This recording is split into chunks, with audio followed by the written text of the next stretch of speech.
Toxic Filipino attitude. Kapag may pakinabang, puring-puri ka. Kapag wala na, grabe ka kung siraan. May mga tao na kapag may pakinabang sa'yo, puro papuri at magagandang salita ang maririnig mo mula sa kanila. Ngunit kapag wala na silang nakukuha, bigla ka na lang sisiraan at babaligtarin ang lahat ng mabuting ginawa mo.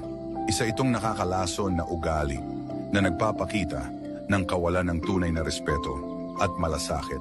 Hindi dapat tayo maging ganito dahil ang totoong kabutihan ay hindi nakabatay sa pakinabang kundi sa respeto at pagkatao. Kapag natutunan nating maging tapat at patas sa lahat, mas magiging magaan ang pakikitungo sa kapwa. Mas mabuting alagaan ang tiwala ng tao kaysa sirain ito dahil sa pansariling interes. Tandaan, mas mahalaga ang dangal kaysa pansamantalang pakinabang. At kapag pinili mong maging totoo, kahit walang kapalit, mas magiging buo at panatag ang loob mo. Dahil sa huli, ang mabuting pangalan, ang tunay na yaman na hindi kayang pantayan ng anumang bagay.